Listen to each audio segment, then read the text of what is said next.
Bismillahirrahmanirrahim. Innal hamdalillah nahmaduhu wa nasta'inuhu wa nastaghfiruh wa nu'minu bihi wa natawakkalu 'alaihi wa na'udzu billahi min shururi anfusina wa min sayyiati a'malina. May yahdihillahu fala mudilla lahu wa may yudlil fala hadiya lahu. Ashhadu an la ilaha illallah wahdahu la syarika lahu wa ashhadu anna Muhammadan 'abduhu wa rasuluh la nabiyya ba'dahu. Allahumma salli ala sayyidina Muhammad wa ala alihi wa sahbihi ajma'in. Amma faqala Allah ta'ala fi kitabihil karim ba'da a'udzu billahi minasy syaithanir rajim alladzi khalaqal mauta wal hayata liyabluwakum ayyukum ahsanu amala wa huwal azizul ghafur. Wa qala aidan wa man ahsanu qawlan mimman da'a ila Allah wa 'amila shalihan wa qala innani minal muslimin. Wa qala Rasulullah sallallahu alaihi wasallam annasu ma'adin kama adinil dhahabi wal fiddah fa khiyaruhum fil jahiliyah khiyaruhum fil islam idza faquhu atau kama qala Rasulullah sallallahu alaihi wasallam. Sadaqallahu alazim. Hadirin yang dimuliakan oleh Allah Subhanahu wa taala. Pada dasarnya sifat manusia ini hanya 4 saja. Selain daripada 4 sifat ini semua sifat Allah. Kuat itu sifat Allah, hebat itu sifat Allah, kaya itu sifat Allah, alim itu sifat Allah, perkasa itu sifat Allah, sabar itu sifat Allah, penyantun itu sifat Allah. Maka hari SWT pada dasarnya sifat manusia ini hanya 4 saja. Kalau dia beriman maka namanya mukmin, dia lemah imannya namanya fasik, dia pura-pura beriman namanya munafik, dia tidak beriman namanya kafir. Maka hari SWT hanya 4 saja. Maka perjanjian Allah Subhanahu wa taala yang akan ditolong oleh Allah Subhanahu wa taala hanya orang-orang mukmin. Hanya orang-orang yang beriman, yang betul imannya. Maka dalam satu ayat Allah katakan wa kana haqqan 'alaina nasrul mu'minin. Telah wajib bagi kami untuk menolong orang-orang yang mukmin kata Allah. Maka akan ditolong oleh Allah Subhanahu wa taala di kehidupan yang sementara maupun di kehidupan yang akhirat yang selama-lamanya. Yang ditolong oleh Allah hanya orang-orang yang beriman subhanallah. Maka saking pentingnya iman di hari Subhanahu wa taala. Maka ini hendak kita ulang-ulang hari Subhanahu. Maka dalam hari Subhanahu dalam satu hadis Rasulullah SAW sabdakan, Rasulullah SAW umpamakan manusia. Apa kata Rasulullah? An-nasu ma'adin, manusia itu bagaikan barang tambang. Kama adin dhahabi wal fiddah, sebagaimana barang tambang emas dan perak. Wa khiyaruhum fil jahiliyah, maka mereka yang terbaik di zaman jahiliyah khiyaruhum fil Islam. Mereka pula yang menjadi terbaik di zaman Islam. Idza faquhu. Ini Rasulullah SAW tafsirkan umpamakan kita di barang tambang. Berbicara tentang barang tambang hari Allah.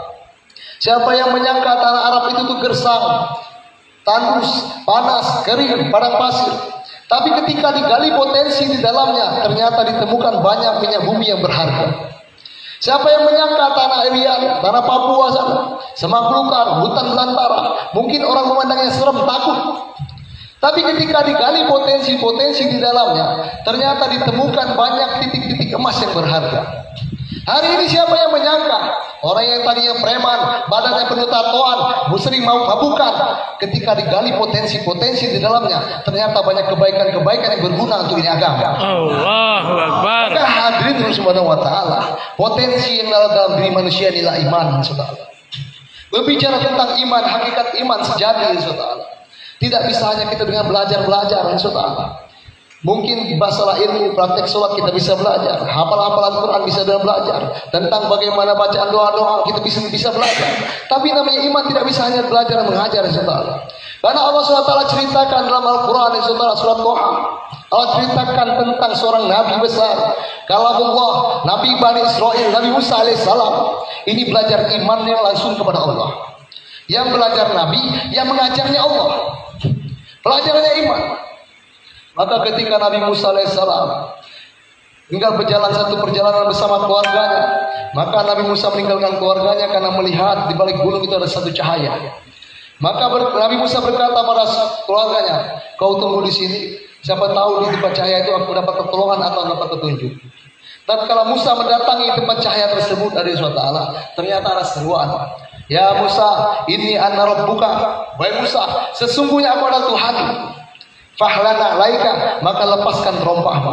Lepaskan kau punya sendal. Innaka bil wadil muqaddasi tuwa, kata Allah.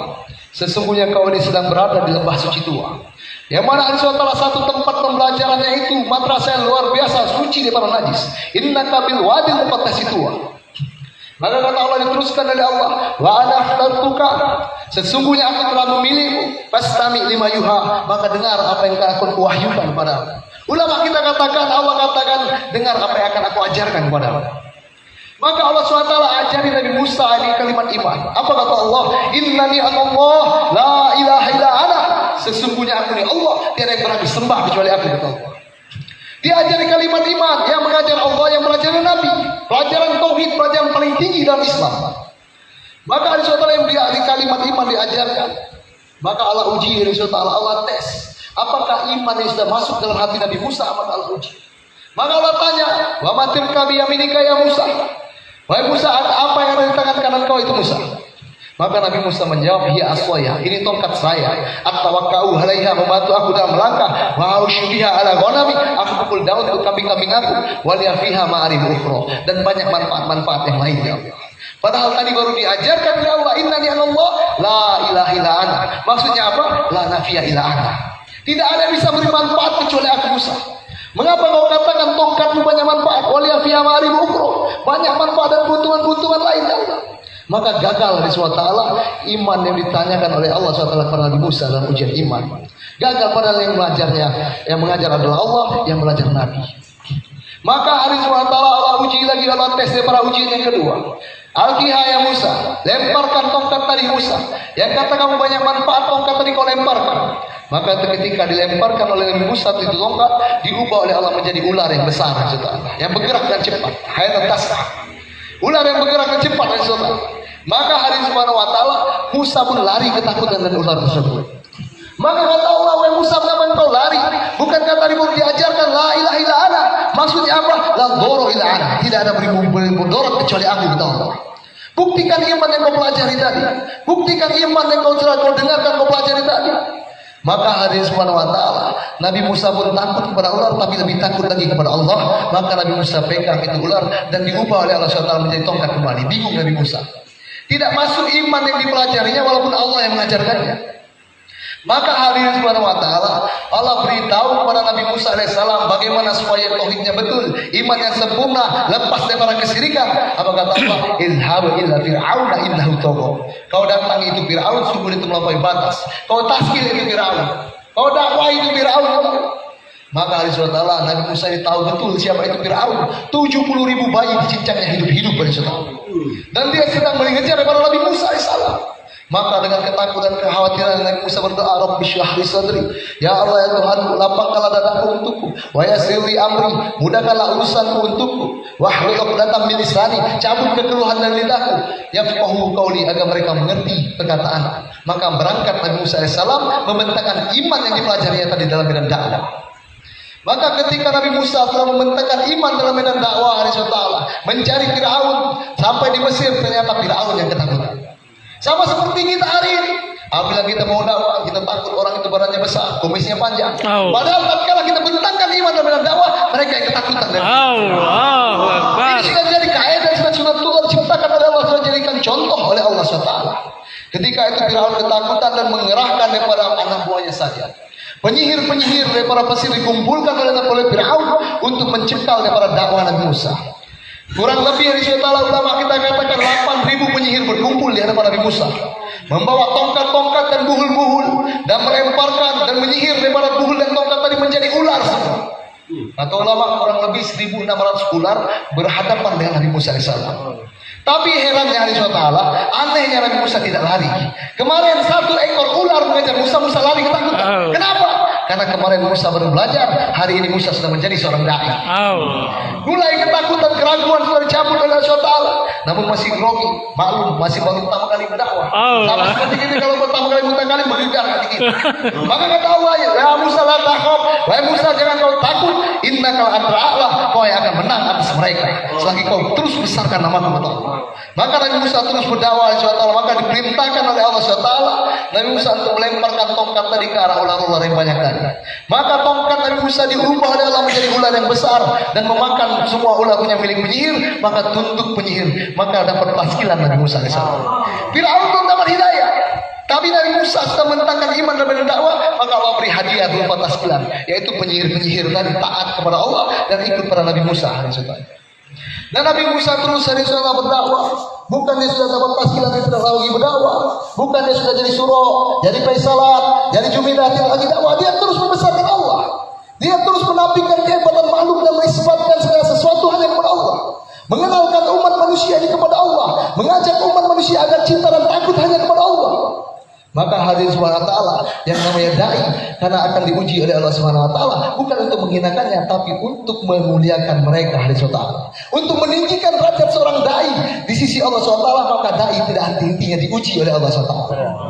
Maka diuji lagi Nabi Musa AS, ujian yang sangat besar. Di mana? Ketika lautan luas membentang hadirin subhanahu wa ta'ala, Fir'aun dan bala tentara mengejar di belakang hadirin subhanahu wa ta'ala. Ribuan tentara ingin membunuh dan menghancurkan Nabi Musa beserta pengikutnya.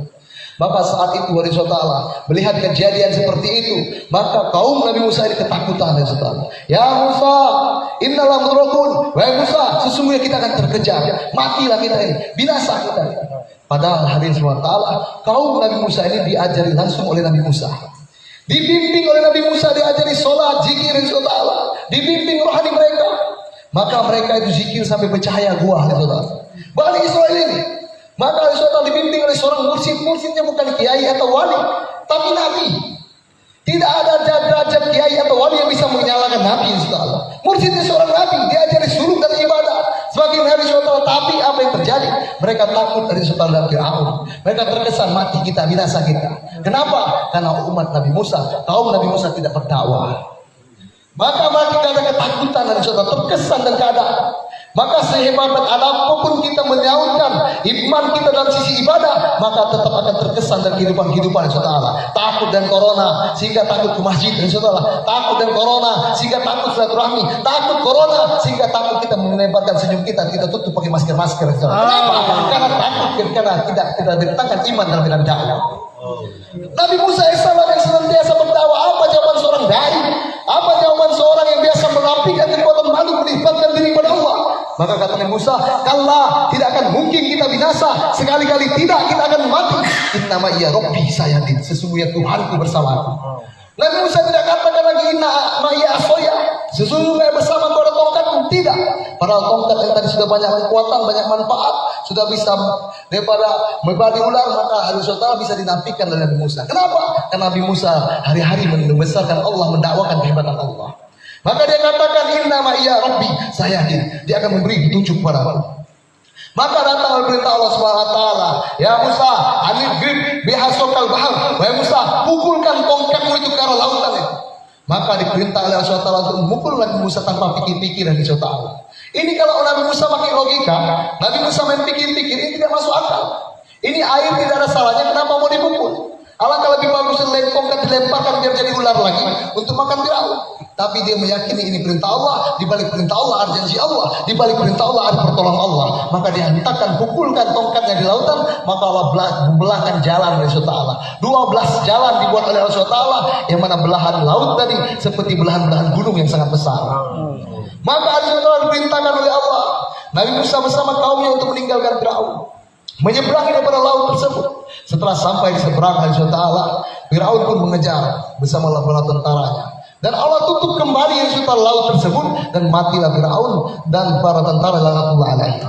Maka selamatlah orang-orang yang ikuti nabinya. Maka begitulah hadirin yang dimuliakan oleh Allah Subhanahu wa taala. Iman akan sempurna tatkala kita bentangkan dalam medan dakwah Allah. Dalam surat Yusuf ayat 108, Allah Subhanahu wa taala ilankan Allah, "Qul," katakan oleh Muhammad sallallahu alaihi wasallam, "Hadhihi sabili," inilah jalanku. Ini jalan hidupku. Apa jalan hidup Rasulullah SAW? Bukan hanya untuk ibadah-ibadah saja, atau bukan hanya untuk belajar dan mengajar saja, atau untuk berzikir-berzikir saja, tapi ad'u ilallah, mengajak kepada Allah. Mengajak kepada Allah ala basiratin. Dengan basirah, ulama kita katakan dengan pandangan hati, bukan dengan basar, bukan dengan pandangan mata. Mungkin kalau pandangan mata hari SWT, boleh saja mata kita hari ini melihat dia itu pemabok, boleh saja hari ini mata kita melihat mereka itu perampok, boleh saja hari ini kita melihat mata kita melihat mereka itu penzina. Tapi apabila mereka dapat hidayah, mereka bisa jauh lebih soleh daripada kita. Maka hari SWT berdakwah dengan basirah, bukan pandangan basor. Apabila kita berdakwah dengan pandangan mata, maka kita akan berpersepsi bahwasanya mereka itu maksiat, kita ditaat. Itu ulama kita katakan beda-beda tipis dengan perkataan ana khairu minhum, perkataan iblis yang membuat mereka dilaknat oleh Allah SWT. Apabila kita dengan mata mereka itu maksiat, kita ditaat, maka kita berdakwah dengan basirah. Kalau mereka dapat hidayah, dia langsung bisa jauh lebih soleh daripada kita. Ini jalan siapa? Dakwah ini kerja siapa? Maka diterangkan oleh Allah, ana wa manit taba'ani, aku dan orang-orang yang mengikutiku. Ulama kita katakan Allah tidak berkata di ayat itu ana wa umati, aku berserta umatku, tidak, tapi ana wa manit taba'ani, aku berserta orang-orang yang mengikuti aku. Karena kenapa? Karena Allah SWT tahu banyak umat Rasulullah SAW tapi tidak mau ikut jalan yang ditempuh oleh Rasulullah SAW. Nabi kata Rasulullah SAW, kullu ummati yadkhulunal jannah, setiap umatku pasti akan masuk surga, illa man abah, kecuali mereka yang enggan, kecuali mereka yang tidak mau, kecuali mereka yang menolak.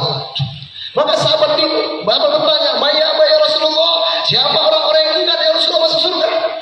Maka kata Rasulullah, man ata'ani dakhalal jannah wa man asani faqad aba. Barang siapa yang mentaati aku, maka mereka akan masuk surga. Yang tidak taat padaku, tidak mau ikut denganku, mereka yang enggan masuk surga, kata Rasulullah SAW.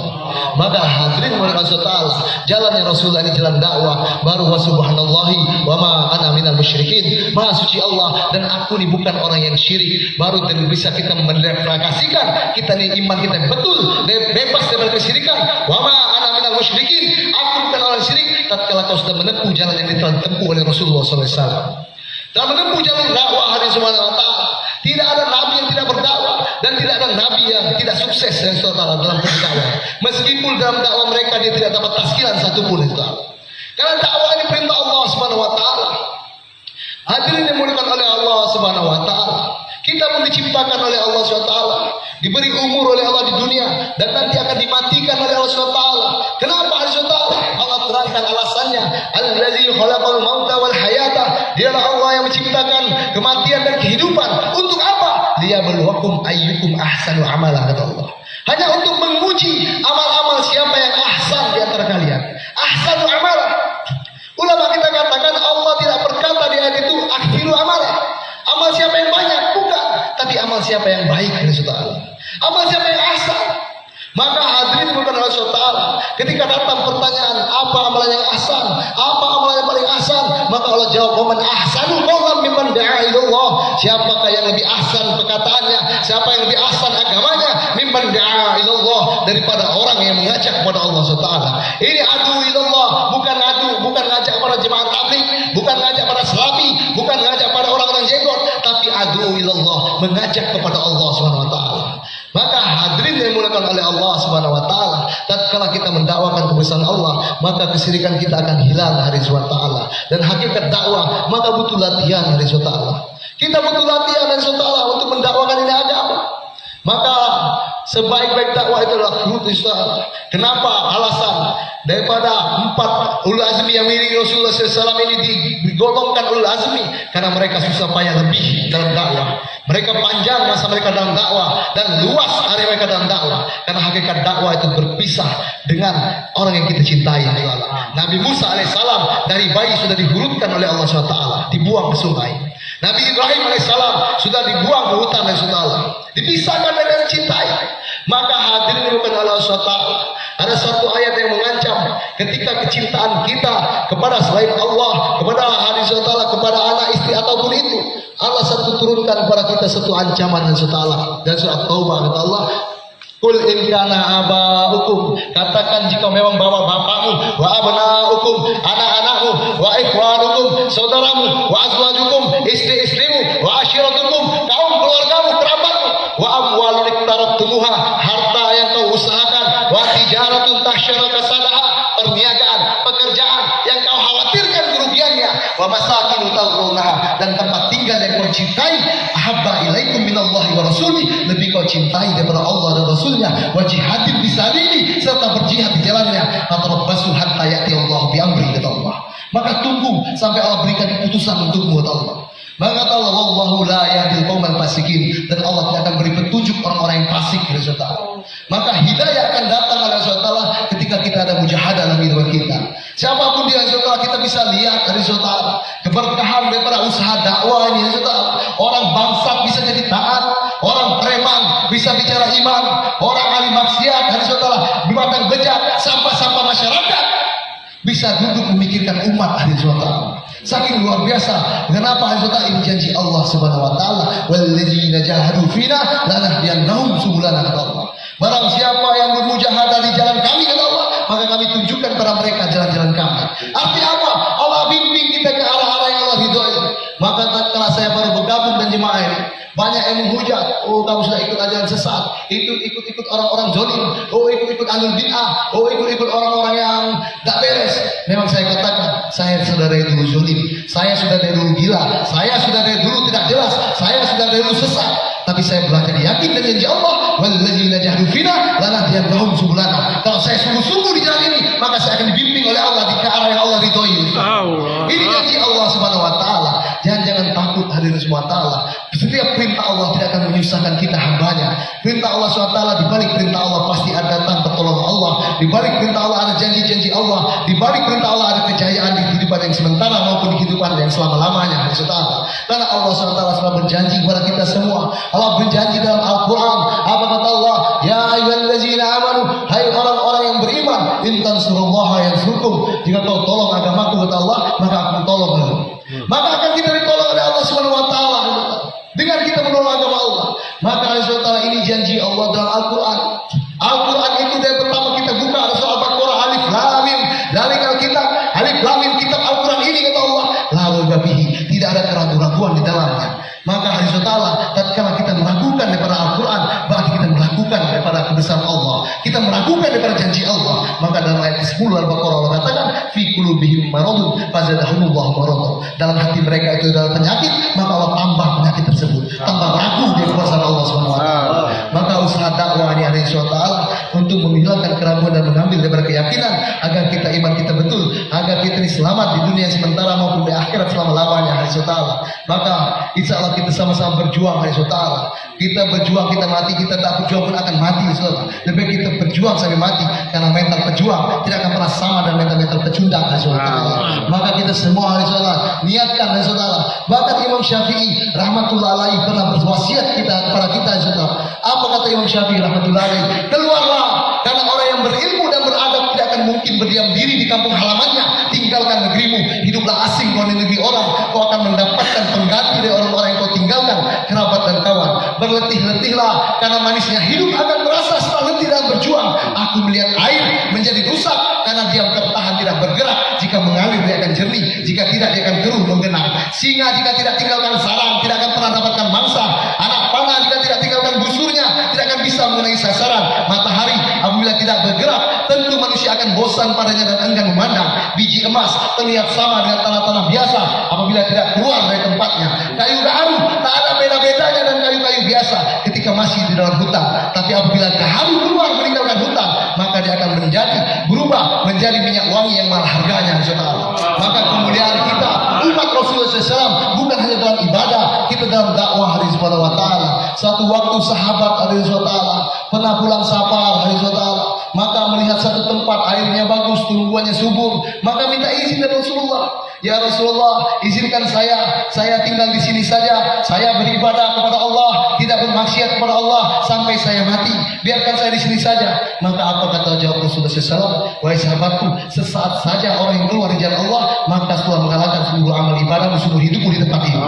Maka hadirin oleh Allah Subhanahu wa taala, Abdullah bin Rawaha, sahabat yang menangguhkan huruf fisabilillah, menangguhkan keluar di jalan Allah dengan alasan yang agung, dengan alasan yang mulia. Apa alasannya? Pengen sholat Jumat di belakang Rasulullah untuk terakhir kalinya. Ini bukan alasannya bagus, luar biasa bagusnya. Pengen sholat Jumat di belakang Rasulullah untuk terakhir kalinya. Bukan alasannya untuk ngurus kebun, bukan alasannya untuk ngurus pekerjaan, bukan alasannya untuk ngurus anak istri, bukan. Pengen sholat Jumat bersama Rasulullah. Maka pasukan sudah, jemaah sudah berangkatkan ketika pada subuh. Ketika subuh sudah diciptakan, maka Abdullah bin Rawah masih